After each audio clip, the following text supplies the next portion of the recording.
काफ़ी साल बैंक में जॉब भी की है, तो ये मतलब बैंकिंग जॉब से कॉमेडी वीडियोस बनाने का जो जर्नी रही है, थोड़ा उसके बारे में आप बताइए। बिफोर वाला पार्ट तो बड़ा अच्छा गया जब तक मैं पानी में नहीं गया था। जब मैं पूल में गया, हेयर फाइबर भी उस पानी के साथ ही चला गया। वहां मेरे को फील हुआ कि यहाँ से यहाँ तक की लुक तो सही है, पर ये चीज एम्बेरसमेंट सी थी बहुत, है ना। वो मुझे लगी।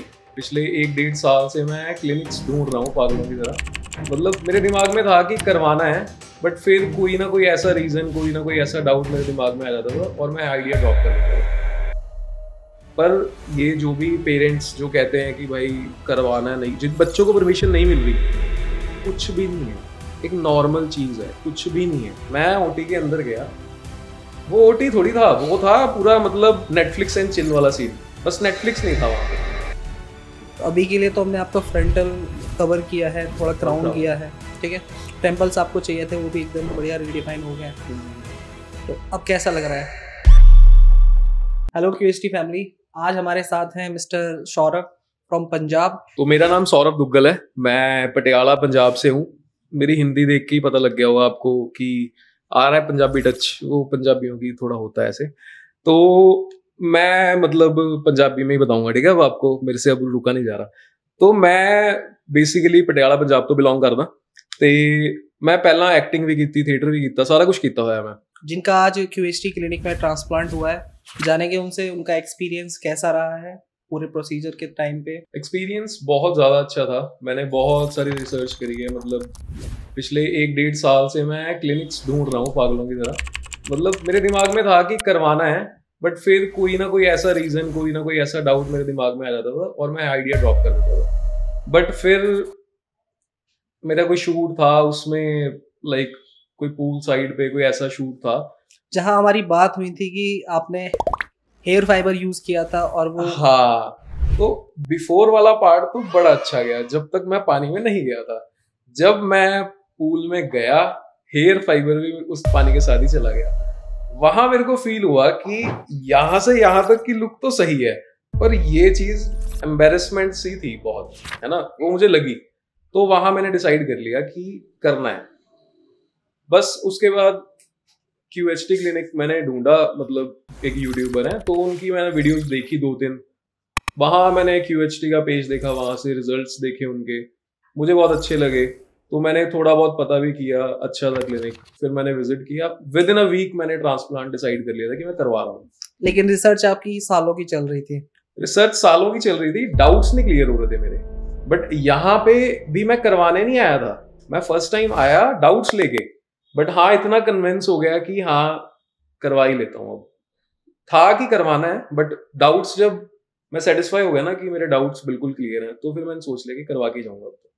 डे 1 का एक्सपीरियंस कैसा था जब आपके डाउट क्लियरेंस सेशन होता है डॉक्टर्स के साथ में, मेडिकल काउंसलर के साथ में? क्योंकि जैसे आपने बताया कि काफी डाउट्स थे, तो वो क्लियरेंस कैसा मिला आपको? क्लियरेंस बहुत अच्छा था, बहुत ही अच्छा था। क्योंकि अच्छा, डाउट्स क्या थे वो? एक तो होते हैं नॉर्मल डाउट्स, क्या? एक होता है सिली डाउट्स। अब जो बंदा बहुत टाइम से चीजें कर रहा है ना, उसके सिली डाउट होते हैं। हर चीज में डाउट, हेयर लाइन ऐसे नहीं होगी, ऐसे होगी, है ना। अब डॉक्टर को चीजें पता है, बट हमें आधी पता है। अब मेरे को ये पता है डिफ्यूज पैटर्न है, बस उसके आगे कुछ नहीं पता। तो छोटे छोटे मेरे डाउट्स कि ऐसे ग्राफ्ट कैसे जाएंगे, आप सिर्फ यहाँ ग्राफ्ट डालोगे या यहाँ भी डालोगे, है ना। यहाँ डालोगे तो पीछे वाले बाल ज्यादा हल्के तो नहीं लगेंगे। तो ये छोटे छोटे से क्वेश्चन, सिली सिली क्वेश्चंस थे, बट सारे ही आंसर मिल गए। तो जब मुझे लगा ना कि हाँ अब मैं, दिल मेरा सेटिस्फाइड है, तो फिर मैंने कहा कि चलो करवा लेते हैं। आफ्टर दैट फिर उन्होंने मतलब उड़ा दिए मेरे सारे बाल, गंजा कर दिया। फिर हेयर लाइन डिसाइड हुई। अब हेयर लाइन में मैं बहुत ही ज्यादा कॉन्शियस था कि यार ये चीज सही होनी चाहिए।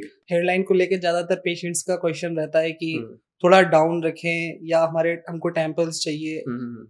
काफी सारे चीजें होती हैं, क्योंकि हमारा जो रिजल्ट है वो भी हेयर लाइन पर डिपेंड करता है कि हमारा लुक कैसा आएगा ट्रांसप्लांट के बाद में। तो हेयर लाइन का एक्सपीरियंस कैसा था आपका? यार मैं ना सभी को ये चीज बोलना चाहता हूँ कि आपको ना वो वाली हेयर लाइन मत लो जो आपने डिसाइड करी हुई है कि यार पहले वाली हेयर लाइन चाहिए, ऐसा चाहिए। अब मेरा क्या हुआ था, मैंने डॉक्टर को बताया मेरी ये डिमांड्स है कि मुझे हेयर लाइन, शायद मैंने भी बोला था थोड़ा नीचे दे दो, है ना, मैं 5 साल छोटा लगने लग जाऊं। बट ऐसा कुछ नहीं है। मैंने उनको मेरी डिमांड्स बताई कि सॉफ्ट हेयर लाइन हो, है ना, इतना मैं पढ़ा हुआ था मैंने, सिंगल फॉलिकल्स डालना आगे, टेम्पल्स थोड़े शार्प रखना। अब उन्होंने बोला कि हम करके देते हैं। मैंने उनको आखिरी में ये चीज बोली थी, ये मेरी डिमांड्स हैं, पर करना आपने आपकी तरह से ही है, कि जो डॉक्टर को अच्छा लगेगा कराऊंगा मैं वही। बस ये इसको थोड़ा सा ध्यान में रखना है, ये चीजें जो मैंने बताई हैं। अदरवाइज चाहिए मेरे को वही जो आपको अच्छी लगे, क्योंकि मैं अपनी पसंद से करा लूंगा, मैं प्रोफेशनल नहीं हूं ना। ऐसे कोई भी बंदा प्रोफेशनल नहीं है। प्रोफेशनल्स को पता आपका रिजल्ट कैसे अच्छा लगेगा, फेस के अकॉर्डिंग क्या जाएगा। तो उन्होंने मेरे को जो चीज रेकमेंड भी करी, थोड़ा सा मेरे अकॉर्डिंग मॉडिफाई भी कर दिया। जब उन्होंने थम्स अप करा तो मैंने कहा डन। काफी टाइम दिया उन्होंने मेरे को, 1-1.5 घंटा सिर्फ हेयरलाइन पे डेडिकेटेडली एक डॉक्टर ने दिया मेरे को, कि यहाँ से ठीक नहीं लग रहा चेंज कर दिया, यहाँ से नहीं लग रहा चेंज कर दिया। काफी टाइम दिया उन्होंने। हेयरलाइन का वाकई में टाइम टेकिंग प्रोसेस है, क्योंकि सब कुछ उसी के बाद स्टार्ट होता है। बिल्कुल। लेकिन पहले से कुछ माइंड में था आपके कि मेरे को ऐसी हेयरलाइन चाहिए, या कोई सेलिब्रिटी या बॉलीवुड स्टार कोई हो कि भाई मेरे को ऐसी हेयरलाइन रखनी है? मेरे इंस्टाग्राम पे ना एक साल पहले शुरू हुआ था, ट्रांसप्लांट करके ना एक फोल्डर, सेव्ड में फोल्डर पड़ा है, दिखा देता हूँ मैं आपको। वो मैंने 1 साल पहले ना उसमें वीडियो सेव करनी शुरू कर दी थी। उसमें सब कुछ है, हेयरलाइन भी है, ट्रांसप्लांट के बाद हेयर स्टाइल कैसा रखना है, कोई हेयर स्टाइल पसंद आया उसको ना सेव में डाल के ट्रांसप्लांट में डाल दिया, ताकि वो रहे ऐसा। तो ये मैंने मतलब ट्रांसप्लांट करके फोल्डर डाला हुआ था, ये देखो। यहाँ पे सारी वो हेयरलाइंस हैं जो आपको पसंद मतलब आई है। मुझे, हाँ, इन बंदों की हेयरलाइंस, किसी का हेयर स्टाइल है ना, किसी का मतलब ये चीजें पसंद आ रही थी, तो मैं सेव करता जा रहा था। बट आइडली मैंने कुछ नहीं देखा। जब मैं वहां गया ना तो मैंने कुछ नहीं कहा, मैंने जस्ट उनको ये बोला था कि मेरी लुक पहले जैसी थोड़ी बहुत आ जाए। मैंने अपनी पहले की हेयरलाइन दिखाई, और मैं ना अपनी डिमांड्स तब रखता जब डॉक्टर से सेटिस्फाइड ना होता। डॉक्टर ने मेरे को एक थोड़ा सा तैयार करके दी चीज, मुझे उसमें ही लगा कि यार हाँ तो बहुत अच्छा लग रहा है। किसी कॉपी करने की जगह मेरे फेस के अकॉर्डिंग ही डॉक्टर ने मेरे को हेयरलाइन दे दी, तो कॉपी करने की जरूरत ही नहीं है किसी की हेयरलाइन। मतलब डॉक्टर ने फर्स्ट टाइम जो हेयरलाइन ड्रॉ करी ना, मेरे को उसी में ही 90% में सेटिस्फाई हो गया था कि यार यही चाहिए, कि ऐसा कुछ चाहिए मेरे को। आपने काफी केसेस देखे होंगे अदर क्लिनिक्स पे, जो ट्रांसप्लांट होता है, ट्रांसप्लांट के बाद में एक हेयरलाइन में नेचुरल लुक नहीं आता है।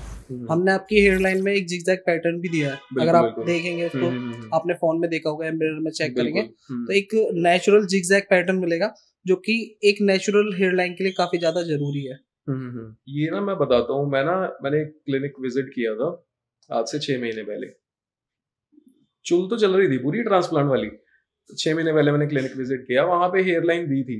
अब वो भी सही लगी मेरे को तो, बट फिर मुझे पता लगा कि वो ना काफी सीधी थी एक तो हेयरलाइन, और वहां पे फिर क्योंकि यहाँ पे हल्का बता दिया था मेरे को जिगजैग वाला ये सीन, वहां पे ऐसा कुछ मेरे को बताया भी नहीं था, या थोड़े बहुत आंसर्स भी ऐसे नहीं मिले मेरे को, तो वहां भी मैंने ड्रॉप कर दिया था। बट ये चीज मेरे को बड़ी अच्छी लगी कि जैसे अगर आप बेसिकली ना ट्रांसप्लांट करवाने का यही है, मोटिव ही ये है कि बाल लगवाओ, सामने वाले को पता ना लगे। तो ये जो जिगजैग रखते हो ना, ये चीज बेस्ट है कि नेचुरल लग रही है चीज, इससे ज्यादा क्या है, यही चाहिए बंदे को। साथ में आपका जो बॉल्डनेस पैटर्न है वो भी डिफ्यूज केस में आता है। इस तरीके के केसेस भी थोड़ा टिपिकल होते हैं, क्योंकि हमें एग्जिस्टिंग हेयर ग्राफ्ट के बीच में ग्राफ्ट को इम्प्लांट करना है।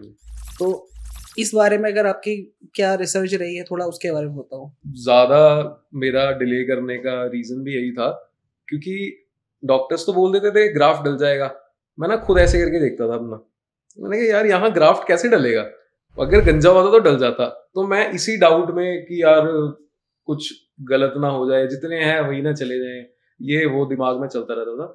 तो फिर इसलिए मैं नहीं करवा रहा था। बट फिर बताया डॉक्टर्स ने कि यार हो जाएगा, कोई प्रॉब्लम नहीं है, यहाँ पे एग्जिस्टिंग है, यहाँ वाले हम बचा लेंगे, यहाँ और यहाँ से ज्यादा गए हुए हैं तो ट्रांसप्लांट करेंगे। बाकी मेडिसिन से जो एग्जिस्टिंग हेयर है वो तो हेल्दी हो ही जाते हैं बाद में। सर्जरी के स्टार्ट होने से पहले आपका डिस्कशन चल रहा था डॉक्टर से, आपके माइंड में था कि हम पूरा का पूरा स्कैल्प आपका कवर करें, लेकिन बीच में जो आपका मिड स्कैल्प है वहां पे आपकी डेंसिटी थोड़ा ठीक है, जो कि मेडिसिन से क्योर हो सकती है, लेकिन आपका पॉइंट था कि वहां पे भी ट्रांसप्लांट होना चाहिए। तो अभी के लिए तो हमने आपका फ्रंटल कवर किया है, थोड़ा क्राउन किया है, ठीक है, टेम्पल्स आपको चाहिए थे वो भी एकदम बढ़िया रिडिफाइन हो गए। तो अब कैसा लग रहा है? बढ़िया लग रहा है। पहले मैं सोच रहा था कि मिड में मेरे थोड़े से बाल डाल दो, बट मेरी डॉक्टर से बात हुई थी, बेसिकली वो बाल थिन है, वो मेडिसिन से वो बाल अपने आप थिक हो जाएंगे। अब अगर मैं यहाँ पे डलवा लेता ग्राफ, तो उनका पॉइंट ये था कि मतलब 4 थिन हेयर हैं, उसके बीच में एक डाल देंगे तो वो बाकी 4 खराब कर देगा, तो फायदा ही नहीं है, एक डालेंगे तो 4 खराब होंगे। तो वो लॉजिकल चीज बताई उन्होंने, तो मैंने कहा ठीक है, ऐसे ही ठीक है फिर तो नंबर ऑफ ग्राफ्स कितने लगे हैं आपके? 5000 के अराउंड लगे मेरे ग्राफ्स। 5000 including temples? हाँ, इंक्लूडिंग टेम्पल्स, ये फ्रंट का एरिया और ये क्राउन पे। ओटी के अंदर जब आप जाते हैं तो काफी पेशेंट्स की हालत खराब हो जाती है कि क्या होने वाला है, कैसा होगा, आपकी क्या मतलब आपके माइंड में क्या चल रहा था? ओटी में जाने से पहले नर्वस तो मैं नहीं था, क्योंकि मैंने जैसा बताया आपको, 1 साल से मैं देख रहा हूँ सबकी जर्नी। मुझे पता था एनेस्थीसिया में दर्द होगा। देखो, दर्द तो नो पेन नो गेन है ना, थोड़ा बहुत दर्द तो होता ही है। मैं नर्वस ज्यादा तो नहीं था, एक्साइटेड ज्यादा था, नर्वस थोड़ा बहुत था। मैं ओटी के अंदर गया, वो ओटी थोड़ी था, वो था पूरा मतलब नेटफ्लिक्स एंड चिल वाला सीन, बस नेटफ्लिक्स नहीं था वहां पे। एनेस्थीसिया के टाइम पे दर्द हो गया थोड़ा सा, चलो, उसके बाद मैं सो गया बीच में, फिर मेरी आंख खुली, डॉक्टर कह रहे साइड ले लो, हाँ मैंने साइड ली। फिर वहां मैंने थोड़ा एनेस्थीसिया था, एकदम से थोड़ा कम हुआ, फिर मैं नोटिस कर रहा हूँ, मैंने कहा फुल चिल माहौल, मतलब फुल चिल था माहौल। ओटी ओटी नहीं था, उसका ओटी नाम रख के कुछ और रखो, ये हटाओ, मतलब बढ़िया था सीन, बहुत चिल था। डॉक्टर्स बहुत बढ़िया थे, हम बात करते रहे, मैं वहीं वहां पे भी बस फालतू फालतू क्वेश्चन पूछी जा रहा हूँ, डॉक्टर बताई जा रहे हैं, है ना, मैं हंसी मजाक करी जा रहा हूँ, वो भी करी जा रहे हैं साथ में, तो बढ़िया था पूरा। पेन लेवल कैसा था प्रोसीजर के टाइम पे? एनेस्थीसिया के टाइम पे दर्द होता है थोड़ा बहुत? बहुत माइनर, मेरे को तो फील ही नहीं हुआ, ऑनेस्टली बताऊं, मेरे को कुछ मतलब 10 घंटे 11 घंटे मेरी सर्जरी चली, लगा लो कि हर 2 घंटे बाद 2-3 मिनट का पेन, वो भी बहुत मिनिमल, आपको पता भी नहीं लगेगा, मतलब बहुत मिनिमल पेन, ऐसा कुछ नहीं है कि कोई बेयर नहीं कर सकता, कुछ भी नहीं, पता भी नहीं लगेगा। सर्जरी के बाद जब आपने खुद को देखा था, फोन में देखा होगा या शीशे में देखा होगा, तो कैसा लगा, मतलब जो इम्प्लांटेशन हुआ है? सर्जरी के बाद तो डॉक्टर ने मेरे को शीशा दिखाया, मैं अब आएगा ऋतिक रोशन बाहर फुल लुक, मतलब देख के ना आपको ये चीज देख के ही पता लग जाता है कि जब ये बाल लंबे होंगे ना, इमेजिन कर लेता है बंदा। मैंने कर लिया था इमेजिन कि अब हुण टॉर निकलूगी फुल हुण ओके है काम, मतलब जो 3-4 सालों से जो स्ट्रगल चल रही थी ना बालों को लेके, अभी छोटे नहीं करा सकते, स्कैल्प दिखेगा, है ना, कोई हेयर स्टाइल ऐसा नहीं कर सकते, स्कैल्प दिखेगा, पानी में नहीं जा सकते, हेयर फाइबर लगाना ही लगाना है शूट से पहले, ये झंझट आने वाले 3-4 महीने में खत्म है, और ये मेरे लिए बहुत बड़ी बात है, तो बढ़िया है। हेयर ट्रांसप्लांट के बाद में एक शेडिंग फेज आता है, उसके बारे में अगर आपने रिसर्च कराया तो उसके बारे में पता होगा? शेडिंग फेज को लेके माइंड में कुछ भी नहीं है, मेरे को पता है कि जो बाल लगे हैं वो थोड़े थोड़े बड़े हो जाएंगे 1 महीने में, आपको लगेगा क्या बात है, जब लगेगा क्या बात है फिर वो झड़ जाएंगे, फिर आपको लगेगा ओ शिट मेरा ट्रांसप्लांट खराब हो गया, पर ऐसा कुछ नहीं होता। तीसरे महीने के बाद जाके फिर वो जड़ें अंदर रह जाती हैं, वो छोटे छोटे बाल ग्रो होने शुरू होते हैं, 6-8 महीने में आपका प्रॉपर अच्छा रिजल्ट, आपको दिखने लायक रिजल्ट आ जाता है, और 1 साल तक कंप्लीट आ जाता है। तो रिजल्ट तो मतलब रिसर्च आपने थोड़ा अच्छे से ही किया है, बढ़िया। फुल कंप्लीट रिजल्ट आने में 8 से 1 साल का, 8 महीने से 12 महीने का टाइम लगेगा। हाँ। क्योंकि जो हमारा हेयर साइकिल है जैसे वो कंप्लीट होता है, कुछ हमारे जो हेयर ग्राफ्ट्स हैं वो शेडिंग फेज में रहते हैं और कुछ ग्राफ्ट्स हमारे ग्रो करते हैं, लेकिन एक टाइम पे आके जब पूरा साइकिल कंप्लीट हो जाता है तो हमारी हेयर साइकिल जो सारे हेयर ग्राफ्ट्स हैं वो एक ही मतलब एक साइकिल में चलते हैं, तो सेम ही ग्रो करेंगे और सेम ही मतलब उनका शेडिंग चलता है। बिल्कुल, तो एक अच्छी डेंसिटी हमको जरूर देखने को मिलेगी फ्यूचर में। Hope for the best. काफी साल बैंक में जॉब भी की है, तो ये मतलब बैंकिंग जॉब से कॉमेडी वीडियोस बनाने का जो जर्नी रही है, थोड़ा उसके बारे में आप बताइए। कीड़ा तो मेरे को पहले से ही था, वो कीड़ा डब स्मैश के टाइम का, फिर वो डब स्मैश से म्यूजिकली पे आ गया, फिर वो टिकटॉक पे भी आ गया, अच्छे वाले कंटेंट टिकटॉक पे भी, फिर वो इंस्टा रील्स पे भी आ गया, मतलब एक्टिंग थिएटर ये सारी चीजें ना थी खून में ही, मतलब करना है यही चीज करनी है। बट फिर लाइक कह लो कि अब ग्रेजुएशन हो गई, घर वाले कह रहे हैं जॉब कर लो, मैंने कहा ठीक है कर लेते हैं, क्योंकि ये चीजें बहुत ज्यादा टाइम कंज्यूम नहीं कर रही थी, एज अ पैशन नहीं, एज अ शौक कर रहा था मैं वो चीजें पहले, ठीक है शौक था, कर रहा था साथ साथ में। जब बैंक में जॉब स्टार्ट करी, फिर जॉब करने लग गया, 1-2 साल जॉब करी, फिर देखा कि यार ये फील्ड में भी ना स्कोप है, लोग कर रहे हैं, तो फिर मैंने भी स्टार्ट कर दिया डेडिकेटेडली वो करनी, वीडियोस बनानी स्टार्ट कर दी। फिर थोड़ी बहुत वीडियोस चलने लग गई है ना, थोड़ा बहुत पैसा आने लग गया, थोड़ा बहुत, बिल्कुल थोड़ा बहुत। तो फिर मैंने सोचा कि यार बैंक के साथ इस चीज को डेडिकेटेडली टाइम नहीं दे सकता मैं, इसमें अगर फाड़ना है ना तो इसको छोड़ना पड़ेगा, क्योंकि ये जो जॉब है ना ये आपको ना स्लो पॉइजन है, ये आपको पैसा देती रहेगी मंथली और आप इसमें खुश हो गए क्योंकि आपका लाइफस्टाइल बढ़िया चिल हो रखा है, बट फिर आप उस पर फोकस नहीं कर पाओ, हट जाएगा फोकस। तो यहाँ फोकस करने के लिए फिर 1 साल से मैंने अब बैंक वाली जॉब को ड्रॉप कर दिया इस पे फोकस करने के लिए। तो ये सीन है। अभी जो आप आगे वीडियोस बनाएंगे तो डेफिनेटली हमको एक अच्छा लुक आपका देखने को मिलेगा। लेकिन आगे मतलब मैंने आपके वीडियोस देखे हैं, काफी नॉर्मल जो आदमी अपनी लाइफ से रिलेट कर सकता है, और ऐसे आइडियाज आते कहाँ से हैं? लाइफ से ही आते हैं, मतलब क्या करूं है ना, बंदी रिप्लाई नहीं कर रही, वो लड़ाई हो गई है ना, उसका एक बेस्ट फ्रेंड है वो, है ना, मतलब ऐसी सारी चीजें। तो ये सारी चीजें जब वो मेरे पास लेके आते हैं तो वो तो अपना दुखड़ा सुना रहे होते हैं, आपको मैं सोच रहा होता अच्छा तेरी बंदी को बेस्ट फ्रेंड मैसेज कर रहा है, अच्छा तो ठीक है डन, कोई नहीं करेंगे कुछ।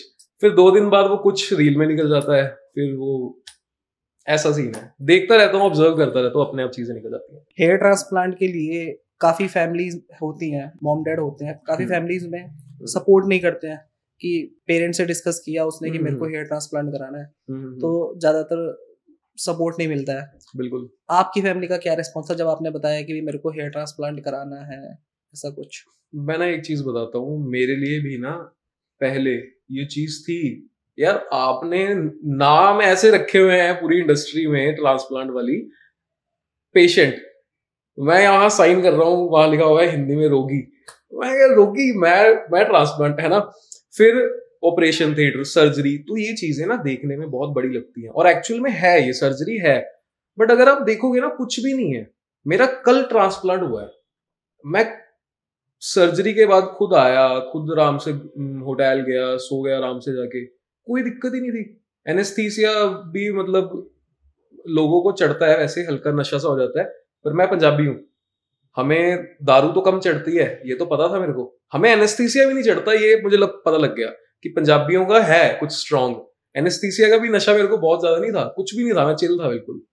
पर ये जो भी पेरेंट्स जो कहते हैं कि भाई करवाना नहीं, जिन बच्चों को परमिशन नहीं मिल रही, कुछ भी नहीं है, एक नॉर्मल चीज है, कुछ भी नहीं है, मतलब काइंड जैसे आप अपनी बॉडी शेव करवा रहे हो ना, ऐसा सिंपल प्रोसेस है। बस हाँ थोड़ा सा लाइक वो टेक्निकलिटीज आ जाती हैं बीच में, होता कुछ भी नहीं, कुछ हो ही नहीं सकता इसमें, बिल्कुल सिंपल है। तो आपकी फैमिली का क्या रिस्पॉन्स था इसका? मेरी फैमिली ने कुछ कहा ही नहीं, उनको पता था कि इसको चूल्हा ट्रांसप्लांट कराने की, 1 साल से इधर उधर धक्के खा रहा है ना, देखता रहता है इधर उधर कुछ ना कुछ। तो मैंने उनको बताया, मैंने कहा मैंने क्लिनिक फाइनल कर लिया, हरिद्वार में है, तो मैं जा रहा हूँ 15 को। कह रहे ठीक है डन है, देख लिया तुमने क्लिनिक के बारे में सारा कुछ ओके है, क्योंकि उनको तो पता था कि मैं इतने सारे क्लिनिक में रिजेक्ट मार चुका हूँ, मैं क्यों आऊंगा कहीं और। तो कह रहे क्लिनिक देख लिया ना आराम से, अच्छे से पता कर लिया। मैंने कहा हाँ सब पता कर लिया, जा रहा हूँ, कन्फर्म है। अब 15 को आया डाउट्स लेके, दिल में डाउट्स तो थे, ये था क्लियर होंगे तो करवा लूंगा, डाउट्स लेके आया, क्लियर हुए तो करवा लिया मैंने। यहाँ आने से पहले पंजाब में काफी क्लिनिक हैं जहाँ आप गए हैं, मेनली क्या रीजंस रहे हैं उन क्लिनिक्स को रिजेक्ट करने के, और क्यूएसटी को आपने जो चुना है, चूज किया आपने हेयर ट्रांसप्लांट के लिए? फर्स्टली द थिंग इज कि मेरे ब्रदर ने करवाया था, मेरा कजन है मेरे से बड़ा। अब बड़ा भाई होने की फायदे होते हैं, तुम्हें सब कुछ पहले ही पता लग जाता है जो तुम्हारे साथ होने वाला है अगले 2 साल में।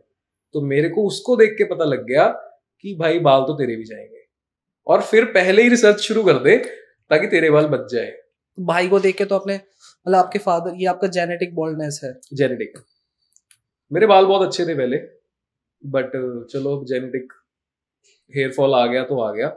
बट मैंने किए काफी क्लिनिक्स, मैंने रिसर्च करी काफी क्लिनिक के बारे में। मेरे भाई ने एक क्लिनिक से करवाया था पंजाब में, उसके रिजल्ट्स ना मेरे को बहुत ज्यादा अपीलिंग नहीं लगे। उसके जो ग्राफ्ट्स हैं, पता नहीं मैं या शायद सभी कर लेते होंगे, मेरे को तो अब नॉलेज होगी थोड़ी बहुत, तो मैं देख के बता देता हूँ कि ट्रांसप्लांट हुए हुए हैं आराम से, क्योंकि उसके फ्रंट पे ही बियर्ड के बाल लगाए हुए। तो ये चीज मेरे को ठीक नहीं लगी। फिर कई क्लिनिक्स में मैं जाता था, प्रॉपर लाइक सेटिस्फेक्शन फील नहीं होती थी कि यार नहीं मजा नहीं आया। तो वही फिर मैं फीड में मार रहा था स्क्रॉल, QHT की वीडियो आ गई मेरे फीड पे, तो मैंने रिजल्ट्स देखे, सारी ही वीडियोस कह लो कि QHT की, ऑनेस्टली जितनी भी वीडियोस मैंने देखी ना उसके रिजल्ट्स, क्योंकि वो डेली बहुत काफी करते हैं पोस्ट, तो मैंने 20-25 वीडियो खा गया मैं स्क्रॉल मार मार के। जब मैंने देखी ना as a third person perspective, मैंने देखा कि यार हाँ अगर ये बंदा मेरे आगे आएगा ना, मैं बोलूंगा यार तेरा रिजल्ट अच्छा है कि तेरे बाल अच्छे लग रहे हैं। तो मैंने अगर 25 बंदे देख लिए जिसको देख के मैं सेटिस्फाइड फील कर रहा हूँ, तो यहाँ से करा सकता हूँ मैं। ये रीजन था बस। प्राइस एक ऐसा पॉइंट है जहाँ पे आके काफी लोग डिसाइड नहीं कर पाते कि हम कहाँ से कराएं। कहीं पे 10 रुपए पर ग्राफ्ट कॉस्टिंग है, कहीं 15 रुपए है, कहीं 20 रुपए है, कहीं 50 रुपए है, कहीं 100 रुपए है। इंडिया के अंदर हमारे जो ट्रांसप्लांट की कॉस्ट है वो मोर देन 1000 रुपीज तक जाती है। काफी क्लिनिक्स ऐसे जो इतना हायर चार्ज करते हैं। बिल्कुल। QHT के प्राइस के बारे में आपको क्या लगता है? कि मेरे को पहली बात तो बहुत अफोर्डेबल लगा। अब कहने को तो बहुत कम में ग्राफ्ट लगा देते हैं बंदे, 10 रुपए पर ग्राफ्ट में भी हो जाता है आपका ट्रांसप्लांट। बट QHT पहले मैंने प्राइस नहीं देखा, पहले मैंने क्लिनिक देखा, क्योंकि ये मेरे बाल ऐसे नहीं है मैं हर 6 महीने साल बाद दोबारा लगाता रहूंगा, नहीं, एक ही बार होगा, ये हो जाएगा दोबारा पर फिर करेक्शन करानी पड़ेगी। ये तुम्हारे जिंदगी हमेशा, मतलब जिंदगी भर यहाँ रहेंगे, तो इस पे इन्वेस्ट करो। पर मैंने पहले QHT देखा, मेरे को अच्छा लगा, उसके बाद मैं प्राइसिंग पे आया। क्या प्राइसिंग है? प्राइसिंग भी ऐसी है कि अफोर्डेबल है, बिल्कुल आप बिना किसी दिक्कत के करा सकते हो। मार्केट में बहुत ज्यादा महंगे क्लिनिक्स भी हैं, बट वही है, जैसा जैसा आप बढ़ाते जाओगे, अब ऐसा नहीं है कि 1000 रुपए वाला ग्राफ्ट 50 वाले से कम होगा, बट आप चीप मत देखो, पैसा मत देखो स्टार्टिंग में, पहले क्लिनिक देखो अच्छा है कि नहीं, फिर कॉस्ट मैटर नहीं करती। ये चीज है। अब मैंने यहाँ पे दिया, मतलब यहाँ पे करवाया मैंने, कॉस्ट भी सही और रिजल्ट्स भी सही, तो मैंने करवा लिया। मेरे इस क्वेश्चन से काफी ऑडियंस हमारी रिलेट कर पाएगी, उनके लिए काफी बेनिफिशियल भी रहेगा। हेयर ट्रांसप्लांट अगर हमें कराना है तो हमें क्लिनिक में क्या क्या चीजें देखनी चाहिए, आप अपने एक्सपीरियंस से थोड़ा बताइए। पहले तो हेयर ट्रांसप्लांट जो करवा रहा है ना, 110% उसने रिसर्च कर रखी होगी, ऐसे तो कोई मन नहीं बनाएगा। तुम्हारे जो भी डाउट्स हैं वो लेके क्लिनिक में एक बार कंसल्टेंसी लो। अगर तुम्हारे डाउट्स क्लियर हो रहे हैं और तुम्हें अपनी हेयर लाइन बनवा लो, बना देते हैं वो कंसल्टेंसी में, आपको आइडिया दे देंगे। अगर तुम सेटिस्फाइड फील कर रहे हो और क्लिनिक के जो रिजल्ट्स हैं वो उनके इंस्टा या उनकी साइट पे चेक करो, वो तुम्हें सेटिस्फेक्शन दे रहे हैं, तो बस वो क्लिनिक पे करवा लो। अभी हेयर ट्रांसप्लांट कराने के बाद क्या लगता है कि आपको मतलब फ्यूचर में क्या क्या चेंजेस देखने को मिलने वाले हैं? क्योंकि हेयर ट्रांसप्लांट से ना कॉन्फिडेंस सबसे पहली चीज है जो बूस्ट होती है। ठीक है, तो आप थोड़ा बताइए कि मतलब क्या लग रहा है आपको कि अब हेयर ट्रांसप्लांट के बाद में क्या क्या चेंजेस देखने को मिलने? हेयर ट्रांसप्लांट के बाद एक चीज तो फॉर श्योर है कि अभी तो बल्कि हूं मैं, थोड़ा सा कट किया था पहले पर फिर बाल नहीं थे। अभी नेक्स्ट गोल है 6 महीने बाद गोवा बीच, लीन बॉडी, शॉर्ट्स डाल के ऐसे जुल्फे लहरा रही होंगी। हाँ, ये गोल है बस। और बाकी तो कॉन्फिडेंस में तो बहुत फर्क आता ही है। अब जितना मर्जी बोल लो, मैं खुद बहुत कॉन्फिडेंट हूँ, मेरे को बाल है नहीं है बहुत कोई फर्क नहीं पड़ता, क्योंकि मतलब पड़ता है पर कॉन्फिडेंस पे कोई फर्क नहीं आता बहुत ज्यादा मेरे। ठीक है, मतलब मैं सारी चीजों में गुड हूं, तो बाल बहुत कम रोल प्ले करते हैं आपकी लाइफ पे, पर आपके कॉन्फिडेंस और लुक पे करते हैं 60%। लुक पे तो लुक वाइज मेरे को थोड़ा सा फील होता था कि यार बाल होते ना मजा आ जाता, और मर्द प्रजाति के बाल ही हैं जिससे तुम लुक बना सकते हो, अदरवाइज ना तुम मेकअप कर सकते हो, या तो दाढ़ी रख लो या बाल रख लो, दो ही चीजें हैं भाई। एक उड़ गई तो फिर जिंदगी उड़ गई, करा लो, मस्त मजा आएगा। अभी भी काफी लोग हैं जो हेयर ट्रांसप्लांट कराना चाहते हैं, लेकिन वही है कि स्टेप नहीं ले पा रहे कि उनको हेयर ट्रांसप्लांट कराना चाहिए या नहीं कराना चाहिए। तो आपकी क्या एडवाइस है उन लोगों को? यार मैं ना खुद नहीं करा रहा था, पता नहीं क्यों, बेवकूफ दिमाग, ये नहीं हो जाएगा वो हो जाएगा फलाना ढिमका, कुछ लोगों के माइंड में ये रहता है कि हमें कैंसर हो जाएगा या स्कैल्प मतलब इन्फेक्शन हो जाता है, न जाने क्या क्या चीजें होती हैं। कुछ नहीं होता। मैं कैंसर वैंसर तो नहीं, मुझे लगा था ये सर्जरी है ये है वो है, अरे कुछ है ही नहीं। मैं सुबह गया ओटी में आराम से खा पी के बढ़िया, जाके वहां पे एक बेड लगा हुआ है, मैं लेट गया, पूरा एक्सपीरियंस बताऊं, मैं ओटी में गया, खाया मैंने पहले होटल में खाया, फिर ओटी में गया, ऐसे लेट गया। अब वहां पे स्टार्टिंग में पहले तो कुछ दवाइयां खिलाई मेरे को, उसके बाद अब एनेस्थीसिया का दर्द भी इतना ज्यादा नहीं होता, उनके पास एक चीज होती है, वो लगातार टैप होता रहता है आपकी स्किन पे, हाँ वाइब्रेटर, तो उसके साथ ही वो इंजेक्शन लगा देते हैं, पेन नहीं होता। एक्चुअल में मेरे को नहीं हुआ, वो आपका एरिया सुन्न हो जाएगा, सुन्न होने के बाद, अच्छा सुन्न होने के बाद वो बंद कर देते हैं यूज करना, तब थोड़ा थोड़ा होता है, उसके बाद आपके बाल निकल रहे हैं, लग रहे हैं, कुछ नहीं पता आपको। 12 घंटे के बाद थोड़ा बहुत पेन लेने के बाद मैं बाहर आया, बिल्कुल नॉर्मल, मैं जैसा आप हूं ना वैसा ही मैं कल था, बिल्कुल नॉर्मल बात कर रहा था, बिल्कुल ये पट्टी वट्टी बंधी हुई है बस, उसके अलावा कुछ भी, बिल्कुल नॉर्मल इंसान की तरह रहोगे, आपको लाइफ में कुछ चेंज नहीं होगा, आपके एक दिन के लिए भी चेंज नहीं होगा।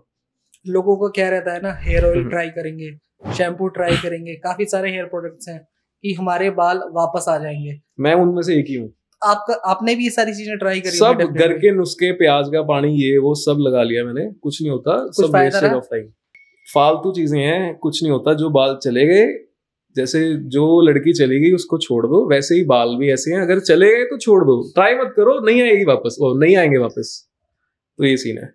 अच्छा, मेरा एक क्वेश्चन रह गया था, बैठ गए, अब हम पूछ लेते हैं। वैसे मैं डॉक्टर से पूछता, जो बैक से हमारे बाल निकालते हैं वो दोबारा ग्रो करेंगे? नहीं नहीं नहीं, ये चीज नहीं होती है। जो हमारे ग्राफ्स एक बार निकल गए, क्योंकि हम उसको रूट के साथ में एक्सट्रैक्ट कर रहे हैं, तो उसका पॉसिबल नहीं है कि वो वापस से ग्रो करेगा। लेकिन इतना डेंसिटी हम लूज नहीं करते। अगर आप देखेंगे, मतलब जहाँ पे हमारे 5 हेयर ग्राफ्ट्स हैं या 4 हेयर ग्राफ्ट्स हैं, वहां से हम एक ग्राफ्ट को एक्सट्रैक्ट कर रहे हैं। ओके। तो वो प्रॉपर डेंसिटी को मेंटेन रखते हैं। ऐसे कोई मतलब पता नहीं चलता कि हमारे यहाँ से ग्राफ्ट निकाले गए हैं या कम हो गए हैं। लेकिन अगर आप 0 ट्रिम करेंगे तब थोड़ा मिनिमम पता चलता है। आपके जितने बाल रखूंगा साइडों से नहीं दिखेगा इसमें? बिल्कुल नहीं पता चलेगा। बस फिर सही है। हेयर ट्रांसप्लांट के बाद में जब स्वेलिंग आती है हमारी 2-3 दिन में, हो सकता आपके केस में भी हो सकता है वो, लेकिन वो पेशेंट टू पेशेंट डिपेंड करता है, आए ना आए, ठीक है। लेकिन काफी लोग ना घबरा जाते हैं कि मतलब क्या हुआ है क्या नहीं हुआ है। तो स्वेलिंग को लेके आपके माइंड में क्या थॉट थे? मेरे माइंड में कोई थॉट नहीं थे, मैंने ऑलरेडी पढ़ा हुआ था कि स्वेलिंग आ सकती है। मेरे चोट भी लगती है, वहां भी स्वेलिंग आ जाती है, तो ये तो नॉर्मल है। अगर तुम्हारे कुछ बाल लगे हैं तो swelling is very much normal. If doctor is saying कि ठीक है हो सकता है आपको, तो हो सकता है। बट हाँ, उन्होंने मेरे को ये चीज बोली थी कि ये टेप लगी हुई है, ये मत उतारना, ये उतारोगे तो स्वेलिंग नीचे आ जाएगी। बिना टेप लगी हुई के भी नीचे आ जाए मेरे को तो भी कोई प्रॉब्लम नहीं है, क्योंकि वो ठीक हो जाएगी। मैंने देखे हैं ऐसे यूट्यूब पे केसेस की बंदों को स्वेल हो जाता है फेस, 4-5 दिन में बैक टू नॉर्मल। आपकी दवाइयां तो चल ही रही हैं, तो थोड़ा बहुत तो होता ही है। कोई इंटरनल चोट लगती है, उस पर भी सूजन आ जाती है, नील पड़ जाता है, तो ये चीजें नॉर्मल है। डॉक्टर ने बोल दिया नॉर्मल है तो नॉर्मल है। प्रिकॉशंस को लेके क्या क्या आपका डिस्कशन रहा है डॉक्टर्स के साथ, थोड़ा वो चीजें बताइए आप। प्रिकॉशंस बेसिकली उन्होंने बताया था कि मतलब आज मैंने 15th को कराया था, 21st तक हाथ नहीं लगाना, स्लाइम वाटर 1-1 घंटे बाद स्प्रे करते रहना आपको। 21st को आप अपना फर्स्ट हेड वॉश कर सकते हो बिना टच किए, वो बेबी शैम्पू, हाँ बेबी शैम्पू को वैसे उसकी झाग सी बना के उसको ऐसे ऐसे करके वो आप बॉटल से सर धो लो। मिनरल वाटर आपको यूज करना अपने स्कैल्प पे फॉर 1 मंथ। उसके बाद सेकेंड डे पे वही हेड वॉश 2 बार करना है। थर्ड डे पे 23rd को थोड़ा सा आप रब कर सकते हो अपने स्कैल्प को। तो उसके 3-4 दिन क्रूशियल होते हैं बस। उसके बाद फिर धीरे धीरे हमारे जो स्कैल्प्स हैं वो निकलने शुरू हो जाते हैं, और जो हमारे बेबी हेयर्स हैं वो दिखना स्टार्ट होंगे। हाँ, थोड़े टाइम के लिए, फिर शेडिंग फेज आ जाएगा। आफ्टर 1 आप मतलब इसको कह सकते हैं 4 वीक्स के बाद में जो हमारा शेडिंग फेज स्टार्ट हो जाता है, और 3 से 4 महीने तक वो चलता है। कुछ बाल हमारे ग्रोइंग फेज, कुछ हेयर्स हमारे ग्रोइंग फेज में रहते हैं, कुछ हमारे शेडिंग फेज में रहते हैं। तो यहाँ पे भी लोगों के माइंड में ये डर आ जाता है कि पता नहीं क्या हुआ है, डॉक्टर ने मतलब क्लिनिक ने सही से सर्जरी की है नहीं करी है, हमारे पैसे बर्बाद हो गए। शेडिंग फेज में ना ज्यादातर लोगों के माइंड में डाउट रहता है। अब क्वेश्चन शेडिंग फेज का कर रहे हो, वैसे मैं ना हंस रहा था उस टाइम पे भी, मतलब मेरे दिमाग में कोई और ही चीज चल रही थी। मेरे दिमाग में चल रही है कि जल्दी से बाल झड़े, नए आए, क्योंकि ये प्रोसेस है, बाल झड़ेंगे ही। अरे डॉक्टर ने बोल दिया झड़ के वापस आएंगे, तो आप डाउट में क्यों हो? झड़ने ही है, वो प्रोसेस है अगर चीज का, कि एक बार चीज अगर आएगी तो एक बार झड़ के ही आएगी। तो मैं तो एक्साइटेड हूँ कि भाई जल्दी से झड़, उसके बाद दोबारा ग्रोथ आएगी, तो मैं एक्साइटेड हूँ कि कैसे आएगी। सर्जरी के बाद हमको 1 हफ्ते तक बिल्कुल स्ट्रेट सोना होता है। स्लीपिंग पोजीशन को लेके थोड़ा सा मतलब आपकी क्या मतलब कैसा एक्सपीरियंस रहा, थोड़ा सा उसके बारे में बताओ। स्लीपिंग पोजीशन मेरे को एक्चुअल में लगा था कि ये तो बहुत डिफिकल्ट होगा, कि मैं कुछ ना कुछ खराब कर लूंगा अपना। एक्चुअल में लगा था मेरे को कि इसका कोई वे आउट नहीं है, क्योंकि मेरे क्राउन में भी ग्राफ्ट लगे हैं, टेम्पल्स में भी ग्राफ्ट लगे हैं। मुझे ऐसा कोई दिक्कत नहीं है कि मैं ऐसे पास से ना लूं इधर उधर, मतलब, पर क्राउन में ग्राफ्ट लगे हैं, इसको ऐसे बचाऊंगा। मेरे को था कि यहाँ पे गोल पिलो भी रख लूंगा, फिर भी स्कैल्प नीचे टच होगा, ये नीचे टच होगा, पर ऐसा कुछ भी नहीं हुआ। मैंने नॉर्मल वो करा अपना 3-4 टॉवल, पिलो तो मोटा था, 3-4 टॉवल वो करे, उसके बाद डॉक्टर ने एक शीट दी थी उसके ऊपर डालने के लिए, वो डाली।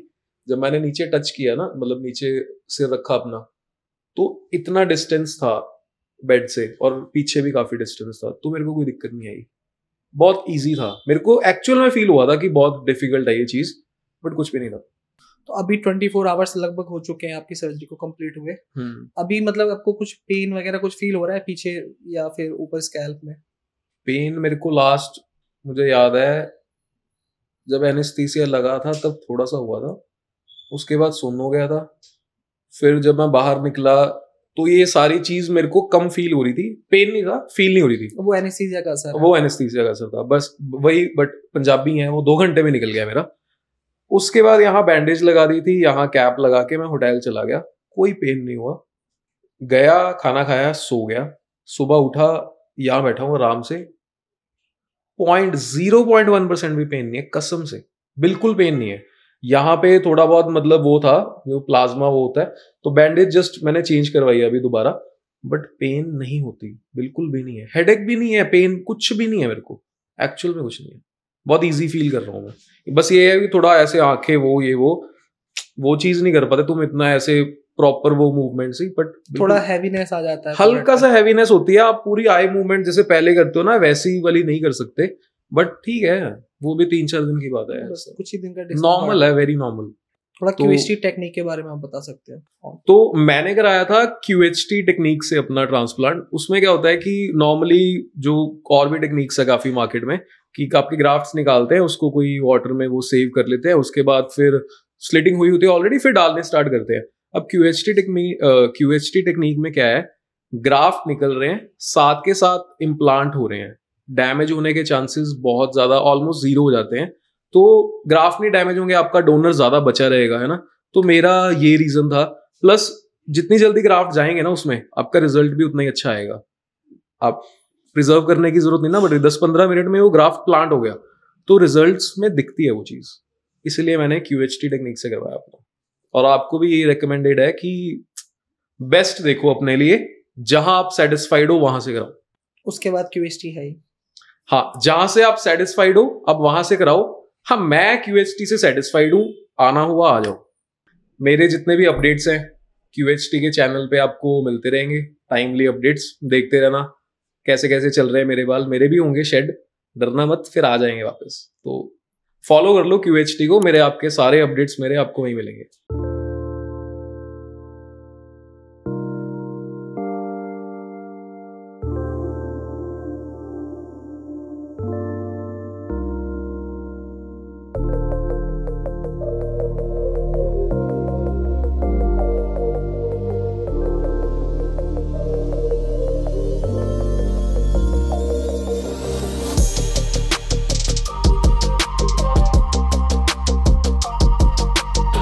हेलो फ्रेंड्स, अगर आपने अभी तक हमारे चैनल को सब्सक्राइब नहीं किया है तो प्लीज इस वीडियो को लाइक कीजिए, शेयर कीजिए और हमारे चैनल को सब्सक्राइब कीजिए। और ध्यान रहे बेल आइकन दबाना ना भूलें, जिससे हमारे हर वीडियो का अपडेट आपको समय समय पर मिलता रहेगा।